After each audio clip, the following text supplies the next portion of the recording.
Hello, good night. You have entered into the Urban Suite with me, Dr. Lisa LaCon, because it is the end of the year and we're just going to have a big fun tonight. Oh my gosh. This is nerve-wracking. It's a lot, but this is also what you came here for. So many things have happened. What you mean? What you mean? Life, death, promotions, demotions. I mean, just, oh my gosh. What you're going through it's a lot. They were stranded on the island with the guy from Star Wars. Oh gosh. Raiders of the Lost Ark. What is his name? Harrison Ford. Yes. I love that movie. Oh my gosh. She's been around like so many generations know her, and she almost reached, I believe, 100. 100, right? She was 99 years old. Yeah, she did. She was like this close. Like 2 weeks away from being 100. She was like 2 weeks away from being 100. Yes. For like a week. The next one on the list too was obviously a very, very, very big one. Jeffrey Dahmer? No, the passings. Oh, who? Bob Saget? He was big, but just somebody even Queen bigger. Elizabeth. Yeah. Oh, yes. Queen Elizabeth. Yeah. Yes. Well, Yeah. you know, I have my thoughts about that, but anyway. The word of the year was something that you brought up not too long ago. Oh, gaslighting. No more gaslighting. But people heard it so much. What does it mean? Psychological manipulation of a person, usually over an extended period of time, that causes the victim to question the validity of their own thoughts, perception of reality, or memories, and typically leads to confusion, loss of confidence and self-esteem, uncertainty, and of one's emotional or mental stability, and a dependency on the perpetrator. Isn't that something? Don't gaslight me. Gaslighting doesn't exist. You made it up because you're f***ing crazy. I want to bring that's why we were talking about gaslighting. Right, because she was trying to gaslight me. She tried to call me a liar for speaking the truth. This year. What kind of things do you remember? What kind of events do you remember even happening this year? Oh, two things. I have 4 fingers up. 2 things really big. What's One, that? I could not believe Kevin Samuels died, Right. as well as the Will Smith slap. Yes.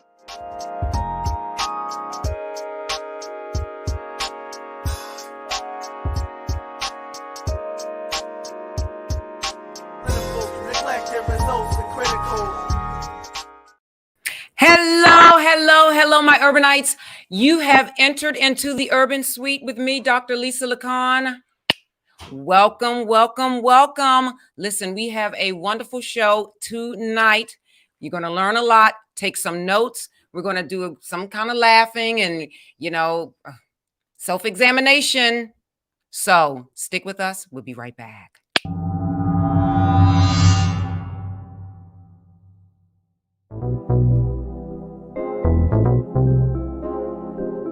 You are entering the Urban Suite with Dr. Lisa LaCon.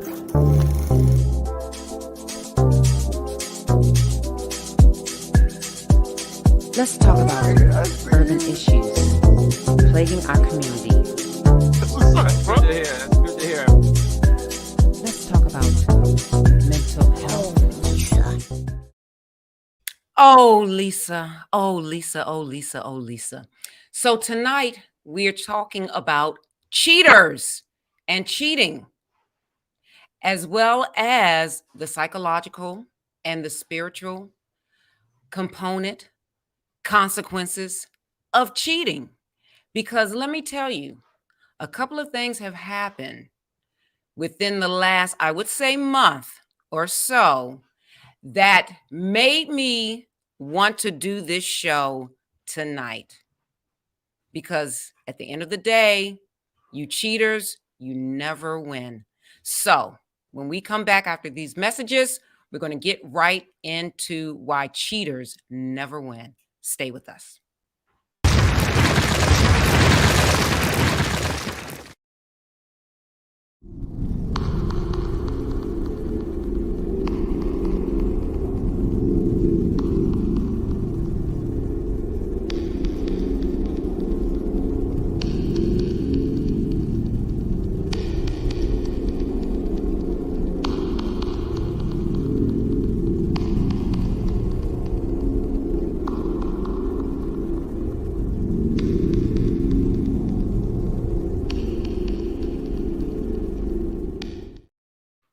All right, so we're back. This is our missing person segment. So, for anyone that is new, every time I do a scheduled show, Tuesdays, 7 p.m. Eastern Standard Time, I always highlight someone missing, and tonight is no different. So, we have a Mr. Jabrari Hill. Mr. Jabrari Hill, he's been missing since December the 17th, 2022, from Washington, D.C. Listen, my Washingtonians, my fellow Washingtonians, I need you at this point. Wake up. I need you to share, and I need you to look at his face. His name is Jabrari Hill. He's 16 years old, from Washington, D.C. He's a male. His race, American Indian. His complexion is medium. His height is 5'2". He is 110 pounds. His hair color is black. His hair length is short, and his eye color is brown. He's been missing from the 1400 block of Bruce Place in Southeast DC.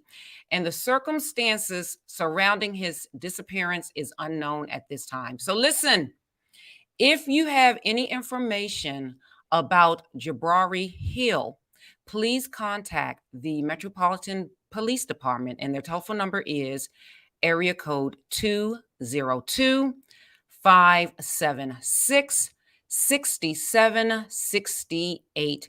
And I'm going to say that a little slower for my Spotify family, my iHeart family. The number is 202-576-6768, or you can call BAMFI, that is the Black and Missing Foundation Incorporated, at 877-97-BAMFI. Let's bring Jabrari Hill home. All right, let's get into it tonight. Hi, LinkedIn user. How are you? Thank you for joining, and thank you for coming into the Urban Suite. Because you have joined even for one time, you are now an urbanite. All right. All right. So we're talking about cheating and cheaters.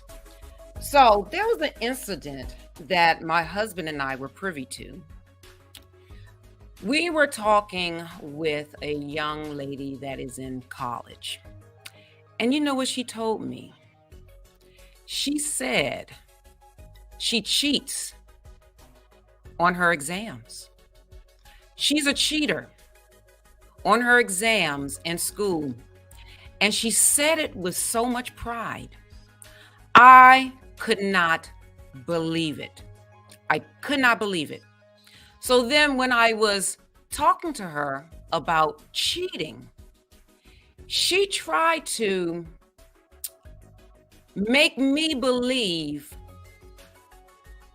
that me calling her out on her dishonesty was wrong, and I should have accepted her cheating.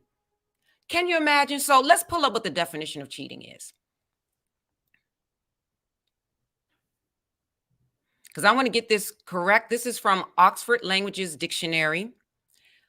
To cheat is to act dishonestly or unfairly in order to gain an advantage, especially in a game or examination. So this young lady told me, and she said it with full confidence. She said it as bold as, I couldn't believe it. She was so bold. She says, oh, I cheat all the time on my exams. And she wants to go to law school. I told her, I said, you're lazy, you're dishonest, and you cannot or will not develop the work ethic needed to take in law school if you're cheating right now. And she got upset with me because I called her out on her dishonesty. The second thing that happened, because that one really floored me. That one floored me. The second thing that happened, I was talking to a friend of mine, She's a professor at a reputable university. And we were talking for a while. And she said that several of her students were caught plagiarizing. And she said that she had never seen this before. They were taking someone else's written material and claiming it as theirs. That is cheating. It's called plagiarism. So I'm thinking, do they not know that universities now have this software tool? And I'm telling everyone out there, if you're thinking about plagiarizing and turning in your paper to your professor, they're going to put it through Turnitin, which is a plagiarism tool to see the percentage of plagiarism on your paper. I couldn't believe. I'm like, what? I mean, that it's crazy.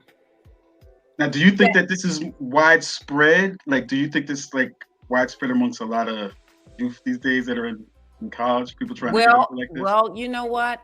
I'm glad you asked, because this third thing that just happened Sunday night, it looks like an isolated incident. But as I talk about it, I'm going to tell you how this lying spirit is very consuming. All right, so show the clip. Darnay Holmes in cover. Yeah, Terry, tell us what you see.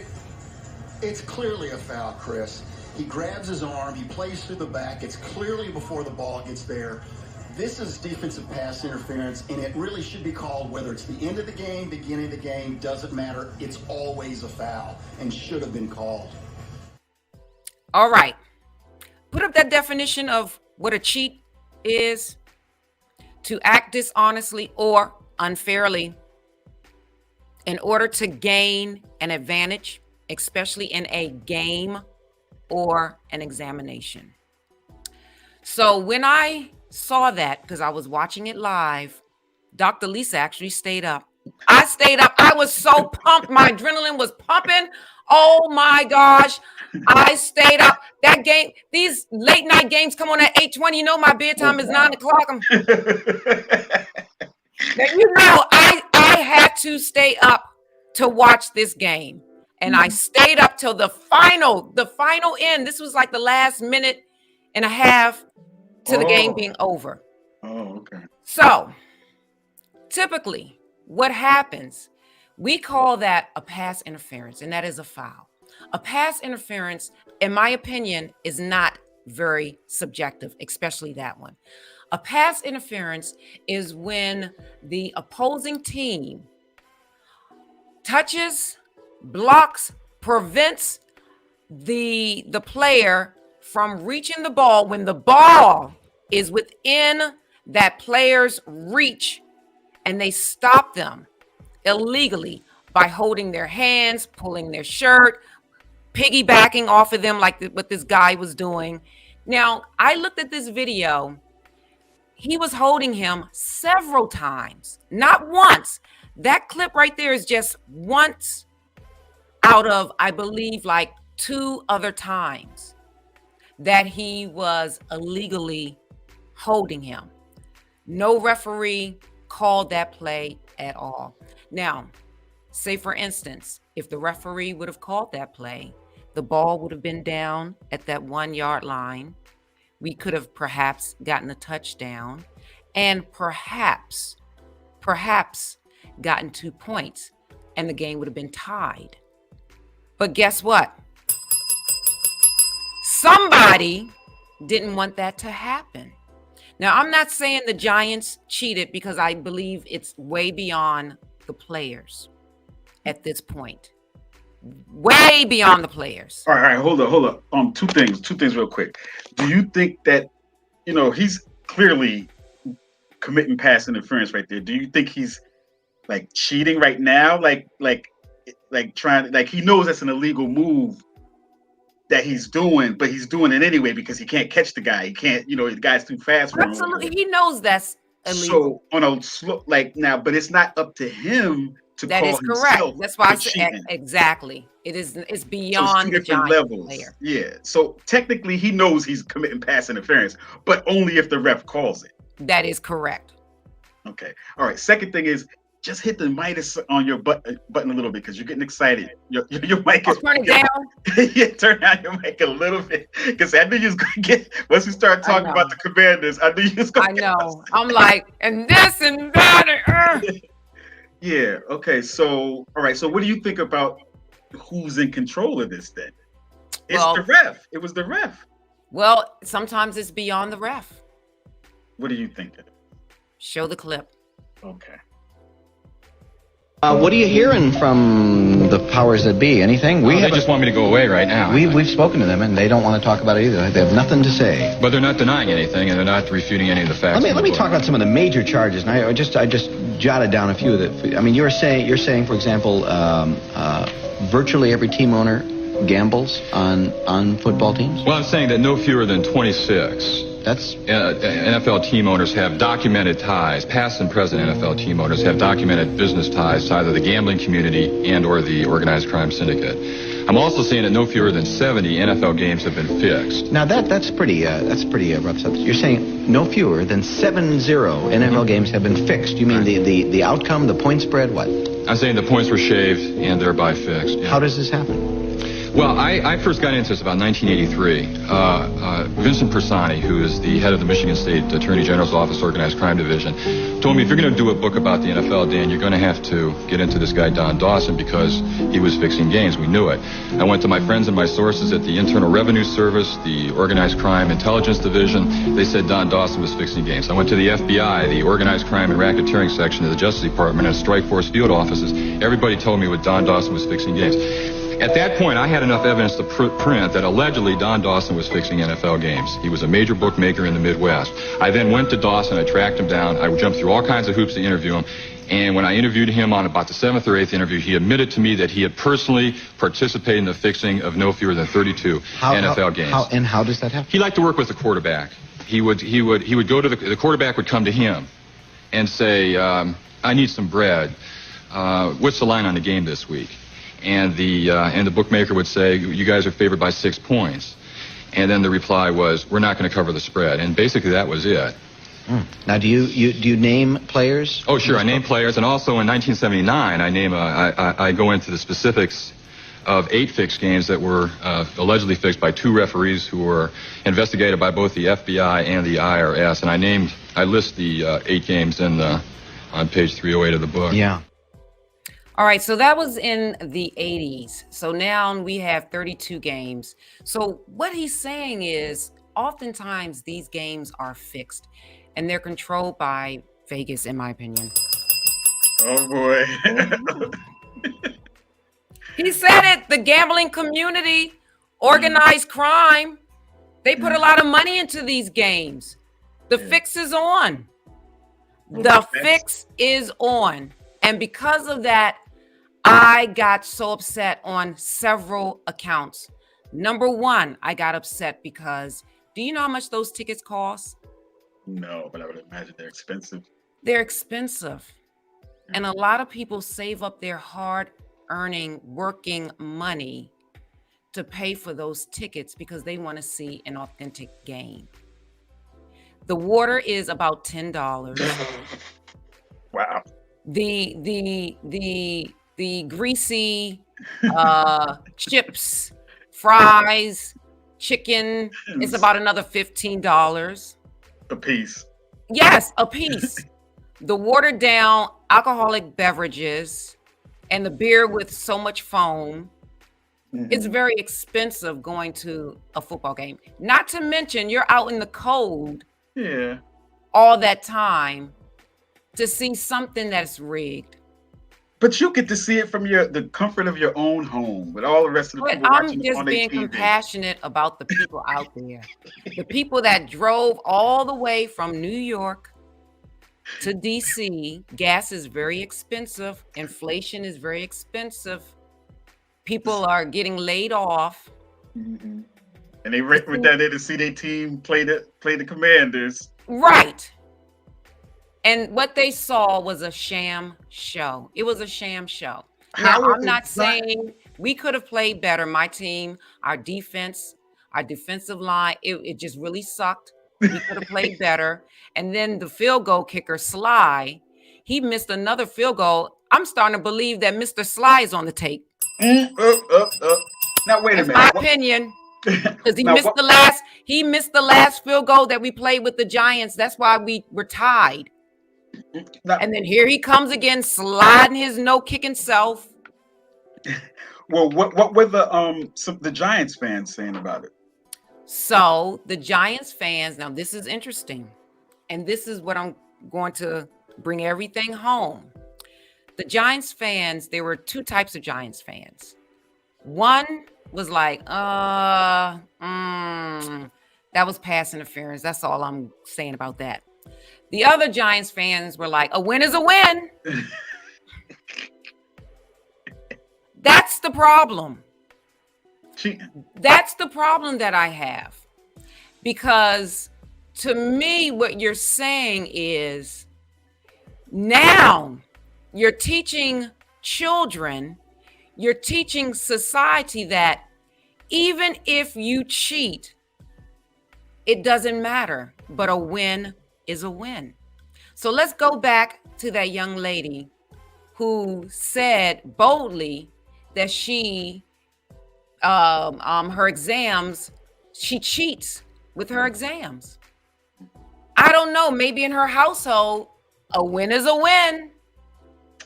Right. And what happens is, as parents, the things that we do is called modeling behavior. Our children are looking at us and they're saying, well, if they think that that's a win is a win, I can go out and do something. And as long as I win, I can cheat. As long as I don't get caught, I can cheat because a win is a win. So what's happening now is, because this is on a huge arena, so many people are watching. So many people are observing. How are people responding to this? Because I have to say, as much as I hate the Dallas Cowboys, I can't stand the Dallas Cowboys. You and a bunch of other people. Oh my gosh. If the roles were reversed, I would have been embarrassed to win that game. Seriously. But they didn't correct it or anything like at the time. Like, it seems like they had the opportunity to correct it, right? Like the referees did not throw. The referees wanted to go home. The referees did not throw a flag. It was very cold and windy, and their toes were getting, frozen. It was like, what? My Urban Nights, you would not have recognized Dr. Lisa. I use so many obscenities. My husband's like, who are you talking to? I said, I'm talking to my mom, shut up. Ah! Both of us were going back and forth. I could not believe it. So, what does that say about two words? The moral compass of people. So, what is a compass? A compass is a tool, an instrument used to guide us. North, south, east, west.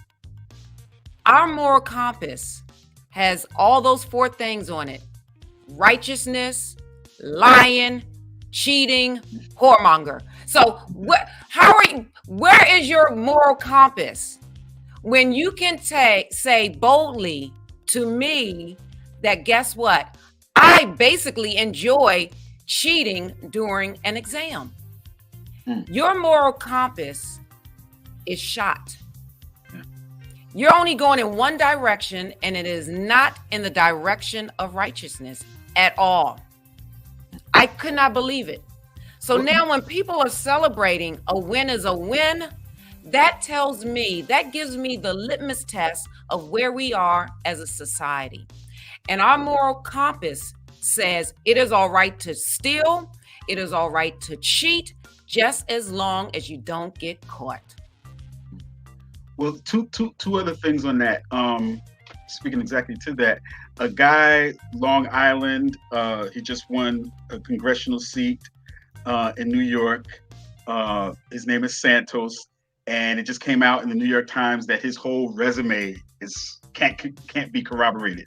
The places where he said he worked at Goldman Sachs, they say he never worked there. He said he graduated from Baruch College. They say he never went to school there, but he's already in office, so he won already. So, all that vetting the candidate, it's too late for that. So he's in there and he's not going to resign. So when you look that up, you'll see that. But also, what about our boy Bill Belichick? What were you telling me about him? Well, he's and his philosophy. Too. Now, I forgot what exactly was said, but if you're not cheating, you're not winning, or something like that. You're not trying. If you're not trying, right? Well, he's known for being a cheater. He's known for stealing playbooks. He's known for deflating footballs. I mean, and why does he still have his position? Isn't he one of the most winningest coaches, though? Well, see, that's why. That's why. The moral compass of our society is awful. We're going in the direction of lawlessness. We're heading in the direction of thievery, cheating, lying, and righteousness is so far removed. So far removed. I could not believe, I'm serious, when that young lady told me that she was cheating on her exams. Yeah. Well, that again, that goes back to something we covered a while back this year, which was fake it till you make it. That's what people are into these days. They like, hey, listen, I just pretend like I'm there. I pretend like I know what I'm talking about. And if it gets me through the door, guess what? I'm inside and you not. So with the football game, Vegas, therefore, the Buffalo Bills and Philadelphia Eagles going to the Super Bowl. So if they go to the Super Bowl, you heard it first on here. Wait a minute. What's that about? Like, that's what they want. Like, that's what the odds are going towards. Yes. The Buffalo Bills and Philadelphia Eagles. Because so they're trying to steer it in that direction. So if it happens, then we can come back to this and say it was a fix. That is correct. Okay. And they even named the winner. Oh no! Don't stop. Hold on to the game, then you can at least tell us. I'm not going to tell you who they named. Okay. But it's cheating. Yeah. It is cheating. Those referees need to be questioned about that. They really do. All right. And if nothing happens, and if it's just swept under the rug, that gives license for more people to engage in behaviors like that. You know what? Just to clarify again, let's just look at it one more time. Let's look at it from a different angle. Okay. See that? Yeah. In big pressure, clutch situations, the officials, they don't want to make that call. Decided on the field. Materially restricting the guy from being able to get up and get the ball is usually. He's all over the guy. He might as well give him a piggyback ride. I mean, he might as well take him in the locker room on his back. I mean, I'm like, they look like real close friends right there. Yeah. So I don't know. Maybe I don't know. I thought they had an instant replay and all that stuff, and obviously everybody was saying that it was a bad call. So if they didn't want to correct it, that's not going to be ever corrected. Right. That is true. And going back again to the young lady, when I pointed out to her that was wrong behavior, dishonest behavior, she got upset with me. Now, I believe she got upset with me because maybe she's around a group of her friends that do the same thing and no one calls her out. So she was expecting me to be complicit with her cheating. Yeah, like that was smart. Oh, that's smart. That's you right. You being savvy. Yeah, exactly. She wanted a pat on the back. She wanted a pat on the back, and I refused to give it to her. Now, the students during the plagiarism incident, don't they know about Turnitin? I mean, I thought everybody knew about Turnitin. Yeah. Well, actually, on the opposite end of what you just said with that turn it in, there's just like I was showing you the new visual AI software. There's actually text software too, where you can give them the parameters of a story or a topic, and it'll write it for you. It'll write it in whatever cadence and whatever, like you can develop whole stories and concepts, and just give it a little bit of information, and it'll do the rest. It'll just write it. Well, are you paying for that service? Yeah, I mean, yeah, Okay, so you're paying for it, so pretty much it's going to be yours to own. You're paying for it, but yeah, you're 'cause not. it's original. Yeah. But right, but you're not taking someone's work and claiming it as yours. No, but at the end of the day, you still don't know the information, just like you wouldn't if you cheated. You know what I mean? Like you, Right. the We're being dumbed down. yeah. So now you got people out there in fields that they're supposedly qualified for, but they faked it until they made it. You know? So they don't really know exactly what they're supposed to. And then it's so interesting because psychologically, this is one of the consequences of cheating psychologically. Just like the young lady, she really believes that her cheating is okay. So now she's going to navigate through life expecting that people are going to tolerate her cheating. Problem is, some people have though.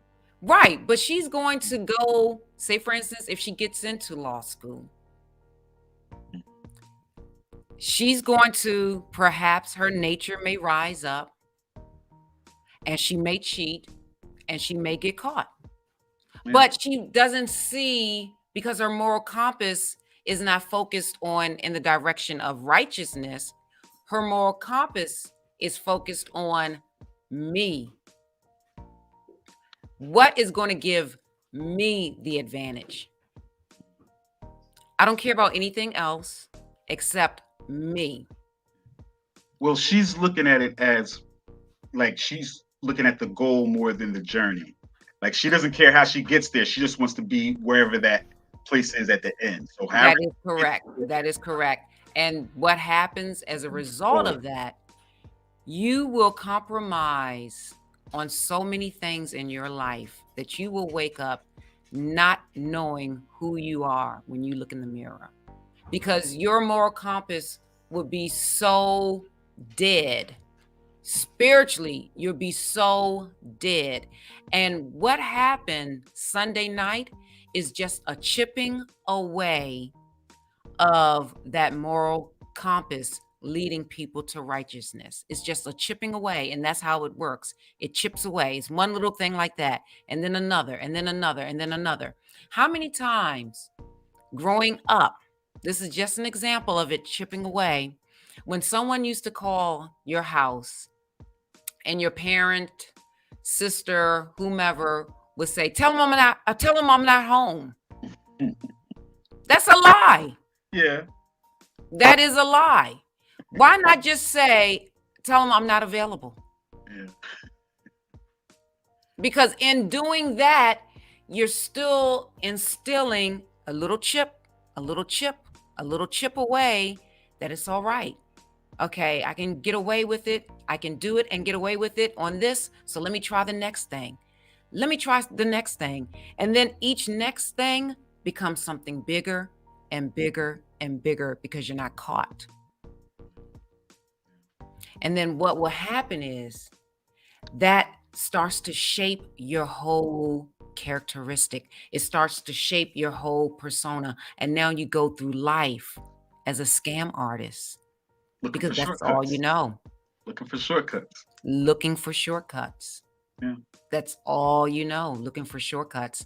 And then spiritually, because you're so focused on yourself, you're so focused on me, you're spiritually dead. There's no spiritual life in a person like that at all.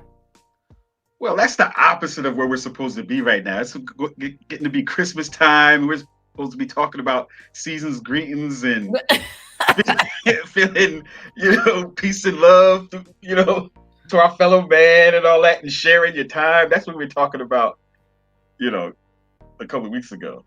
I know, but this thing just got me. I couldn't sit on it. After the first two incidents, I was like, I kind of ignored it. But then this last one on Sunday, especially when someone's like, a win is a win. No, a win is not a win. Well, you had a couple of people that were agreeing with you too, real quick. Oh, that's Miss Sasha Mystique. Hi, Sasha Mystique. Welcome into the Urban Suite. Thank you for joining. Also, too. And then Leroy Simmons. Hi, Leroy. Amen. Hello. Yes. A and men. Yes. And then namaste. Felicia, I haven't seen you in a long time. How you doing, Felicia? Hey, Felicia. So you said the opposite. Usually it's bye, Felicia. You said, hey, Felicia. See, now you're getting back into the spirit. Now we're supposed to be having fun again. But you know what? Just on that note, just to get people a little Christmas viewing, you went to the movies recently. I did, and I did not fall asleep. You didn't fall asleep. Let's check out what movie you went to go see. I know. Let's see what movies you checked out recently. Any good? It was pretty good. It was pretty good. You know what I really learned about Elvis? What? Don't be afraid to say what. There's nothing bad. Oh, it sounds like you was a No. But the whole black people thing, like he was stealing from black people? Yes. Oh, yeah. No, yeah. I figured he was going to say something like that, but yeah, like. I mean, I read a little bit about it, but I actually saw it. He used to hang with the little black boy. Mm-hmm. Now, like I said, listen, Hollywood. Hollywood will make Elvis look like Jesus Christ if they could. I don't know if that's true or not. Right. And they took him to the church. He caught the Holy Spirit, and he was just fascinated by the rhythm. He was fascinated by the cadence. That's true. That's true. All of those things, the movement, everything. This past weekend, actually yesterday, and I did not fall asleep at all. What movie was it? You're not gonna. It was Violent Night. You ain't. What? Violent Night. That's the name of the movie. Yes, this Santa Claus. Interesting. What the? It was like Kill Bill and Home Alone combined. What the? Where did you see that at? I never even heard of it. Virginia. No, this was in Virginia, but it's in the movie theater called Really? Violent Night. So think of Home Alone and Kill Bill. Oh wow, that actually sounds interesting though. It was. And you didn't fall asleep though, right? I did not fall asleep, and I had a recliner and everything. That tells you right there. Right there, and I had a glass of wine. Yeah, I had a recliner, and I stayed up. My husband was laughing because it's like a comedy also, which is weird. Mm-hmm. But look, even Santa has two lists. That's right, the naughty and the nice list. That's right, the naughty and the nice. Because somebody actually chimed in also about cheating as well. Finessing, yes. There's no shame in cheating. That's right. There is no shame. Right, Katrina? Thank you for entering into the Urban Suite. Yes, Katrina, there's no shame with cheating. They think they are working smarter, not harder. Finessing the system. But yeah, you are right. There is no shame. Yeah, it's like they know how to get over it. Like they're looked at as, that's being smart. So we ain't gonna solve that tonight. But no, I'm gonna say we can't solve that problem. We're just born sinful creatures. Yeah, we're not solving that problem. We're not, sometimes you have to just study, just say no, and know about turn it in. Yes. I'll get you some good AI software. What'd you say? Get you some good AI software. Let them write the papers for you. Oh. Don't do that. Don't write it yourself. Well, you know what? I was thinking about AI technology with refereeing. They need AI technology. Get rid of the bias in the referee. Yes. One last thing about the cheating with that, because they showed that, and again, I don't really watch sports that much, but I've heard of LaMelo Anthony, like the young basketball player, and they show how a lot of these young players, they travel a lot, like they walk and travel all the time. But I think it makes the game maybe more interesting, so the referees let them do it. You know what I mean? Like they let them not play by the rules. Yeah. So again, that's where the subjectivity comes in, because you could have referee Johnny, and referee Johnny's calling everything, and then you can have referee Kevin who's not calling anything, but they're doing the same thing. Yeah. So, and then Katrina says, I do use that software in resume writing though. Yeah, turn it in. But yeah, so when I was writing my dissertation, that's what I was thinking about.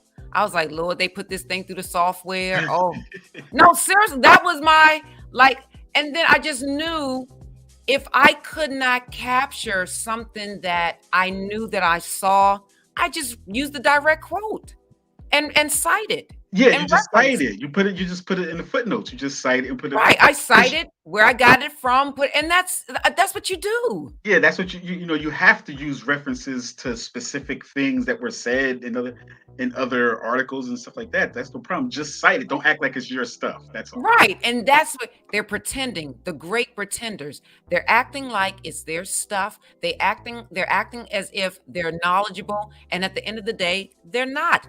And I have to say this, because of this texting generation and all these other things, references is like so ancient and archaic. Like, who uses references? What do you mean? Like, as far as like, well, because I don't think a lot of students are taught about the use of references as they should be taught. Or proper citation. Proper citation, yes. References, absolutely.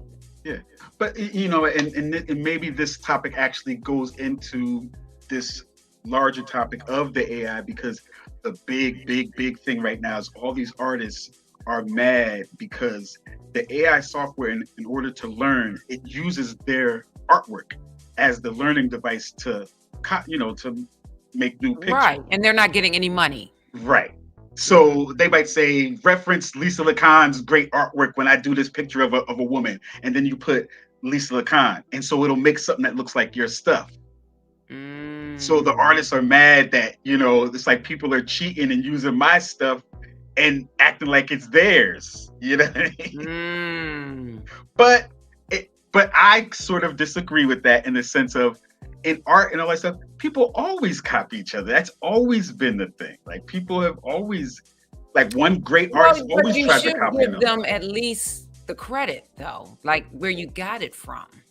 But it's not the thing of copying. It's just the thing of, giving people the credit that, okay, this is a sample from so-and-so, so-and-so.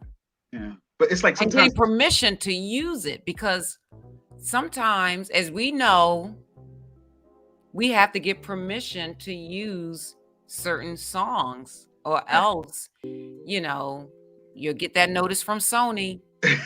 But like at the same time, though, what about people that are like, that's just their style is based on somebody else's style? Like, there's people that sound like Michael Jackson. There's somebody that sounds like Mariah Carey. There's artists that sound like, whoever, but that's kind of their style now. Like, that's how they sound, because that's who they like. Right, but that's different than copying a work of art.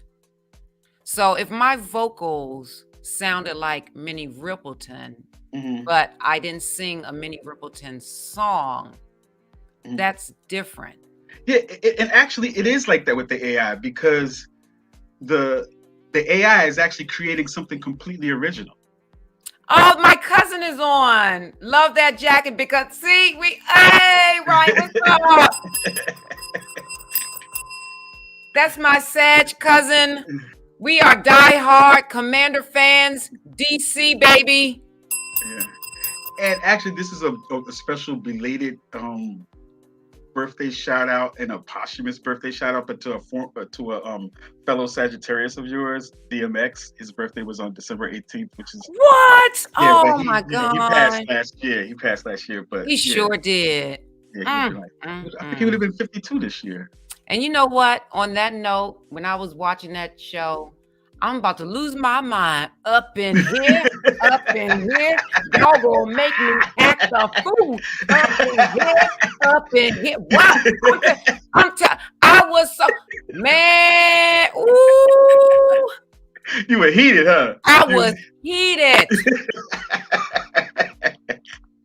Man, I didn't even know those profane words were in my body. But you came know out my mouth. But you know what, Dr. My husband talking about, I need an exorcist. But an exorcism. He's gonna probably throw some holy water on me. Like what? The power of Christ compels you.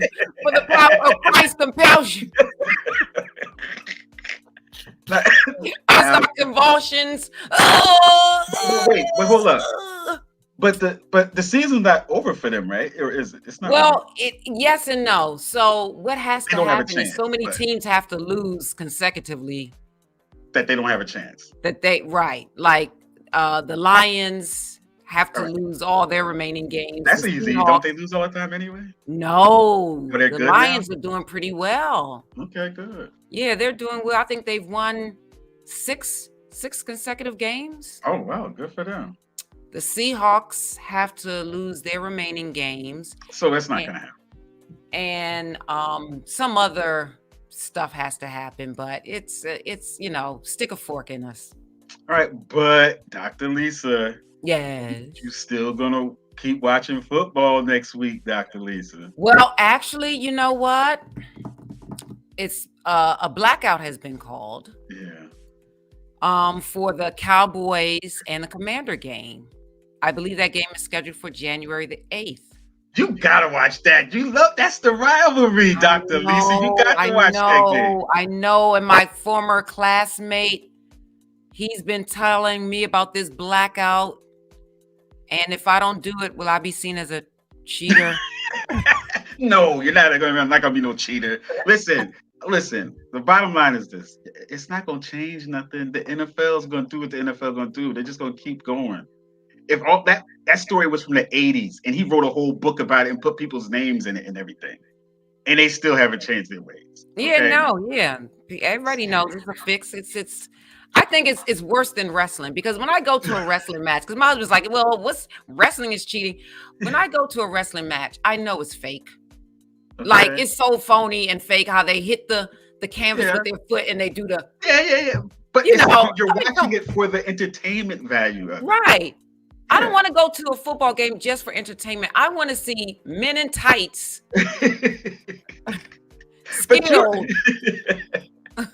But look, just because they know the outcome of the game. Oh, my other cousin is here. Oh, see, you know, Larry Duff. Yay, Larry Duff is here. Sorry about those Commanders. Have to win the next two. If not, they will go home. Yep. See, my cousin, he is not a Commander fan. I said, who bopped him over the head? I mean, he's true blue DC too. Like, what the? Yeah, well, sometimes people are from an area, they don't like the team from that area. I don't know. I guess. I just don't know. I don't know where all these cowgirl fans came from. They just come from out the sewer. They just there's a lot of Cowboy fans in New Jersey. It's a lot. Somehow. I see more. When I went to Dallas, I actually saw more Cowboy fans up here than in Dallas. I don't know where they were. They don't put their flags out like that. Yeah, right. I'm like, what is this? You got. All right. So anyway, my urbanites, we're not going to solve the problem of cheating, but I just have to say again, it's not a good thing for you psychologically. It's not a good thing for you spiritually. And you have to really look in the mirror and examine, where is your moral compass? Is your moral compass pointing to righteousness? Is it pointing to lying? Is it pointing to thievery? Is it pointing to, I'm going to say this, whoremongering? Because guess what? Those are the four things. 1, 2, 3, 4. And where are you pointing it to? Where are your feet leading you? Are you waking up in the morning plotting to cheat? Are you waking up in the morning plotting to lie? If so, think about it. You have a real big problem on your hands. So anyway, enough of me. I just want to say thank you for entering into the Urban Suite with me, Dr. Lisa LaCon. We are here every Tuesday live, 7 p.m. Eastern Standard Time. And in the Urban Suite, this is where you laugh, learn, cry, and grow. And on that note, Molly, take us away.